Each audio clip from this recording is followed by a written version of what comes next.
विषमुक्त शेतीसाठी special offer special offer special offer. गांडूळ खत खरेदी करा फक्त 11 रुपये किलोप्रमाणे. कोकण भूमिपुत्र गांडूळ खत प्रकल्प.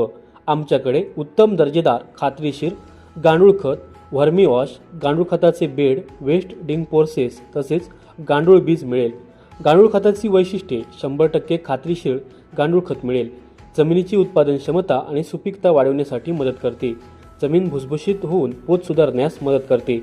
पिकांचे उत्पादन वाढवण्यासाठी मदत करते.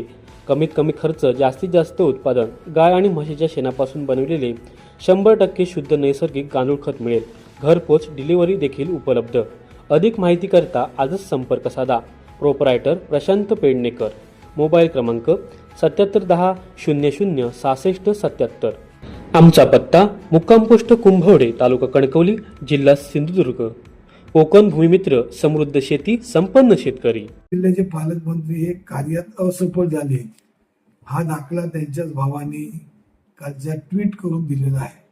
कारण सिंधू जिल्ह्याच्या पालकमंत्र्यांनी एका अनैतिक धंद्यावरती धाड घालून पूर्ण धंदे मी बंद करणार अशापैकी घोषणा करून ते धंदे बंद न झाल्याबाबत ज्या असलेल्या त्यांच्या सत्ताधारी पक्षाच्या आमदारांनी एका दुसऱ्या सत्ताधारी पक्षाच्या सहकार्याने घोषणा केली की या ठिकाणी SP किंवा पोलीस यंत्रणा कोणत्याही प्रकारचं कारवाई करत नाही. याचाच अर्थ पालकमंत्र्यांच्या आदेशाला केराची टोपली दाखवली. तशाच प्रकारची आज या जिल्ह्यामध्ये सर्व राणे कुटुंबाचं राज्य असल्याचं बोललं जातं. खासदार, वडील, पालकमंत्री भाऊ, दुसरे आमदार भाऊ, एवढं असून पण जर ऐकत नसतील आणि जर त्यांचं काही होत नसेल तर खऱ्या अर्थाने हे पालकमंत्री आणि त्याच्या असलेल्या कार्याचं अपयश आहे. सिंधू जिल्ह्याच्या नागरिकांचं नुकसान आहे. अशाच प्रकारचं आज या ठिकाणी पालकमंत्र्यांच्या बाबतीत कणकवलीचे तहसीलदार काल वैभव नाईकांनी तिथे जाऊन आले. वास्तविक पाहता 11वी 12वीचा रिझल्ट निकाल लागल्यानंतर तहसीलदारांनी स्वतःहून त्यामध्ये लक्ष घालून सर्व नागरिकांना किंवा विद्यार्थ्यांना वेळच्या वेळी दाखले मिळाले पाहिजे, वेळच्या वेळी दाखले मिळण्याकरता प्रयत्न केला पाहिजे. पण ते वैभव नाईकांच्या स्टेटमेंटवरून AC मध्ये बसून राहून त्या ठिकाणी असलेल्या मुतारीकडे लोकांना तासनतास उभं करून त्यांना काही कोणती दाखले देण्यास विलंब होत होता.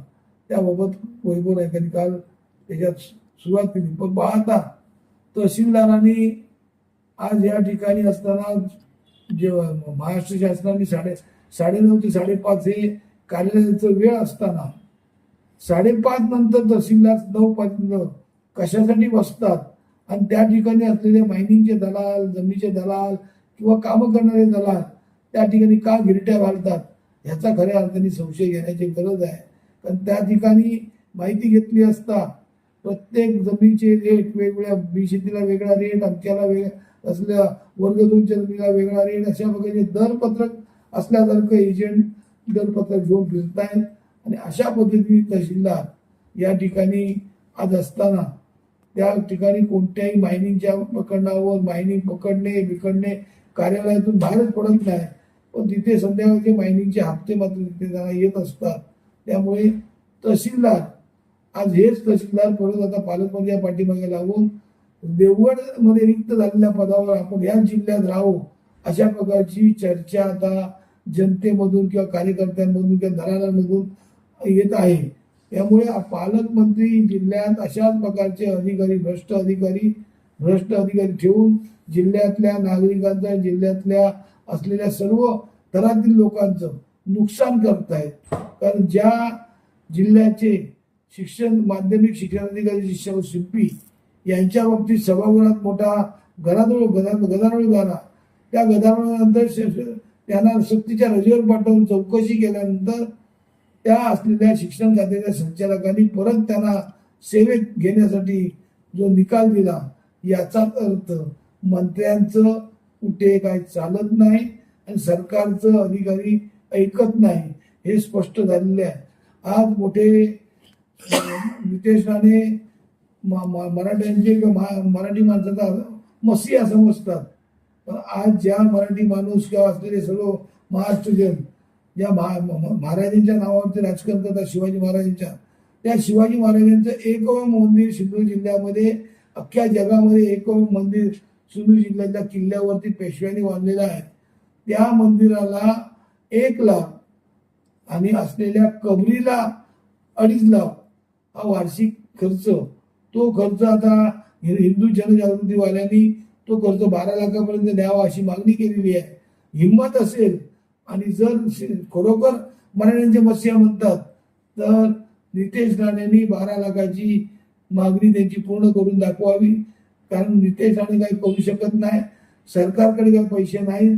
सरकार आणि मोदी सांगतायत की पैसे कमी वापरा, हे कमी करा, ते कमी करा, पण अधिकारी मात्र गाड्या मोठ्या मजेत मिरवत नाहीत. अधिकारी आपापल्या वैयक्तिक कामासाठी पण गाड्या घेऊन फिरत आहेत. त्यांना डिझेलवरती कोणत्याही प्रकारचं निर्बंध नाही.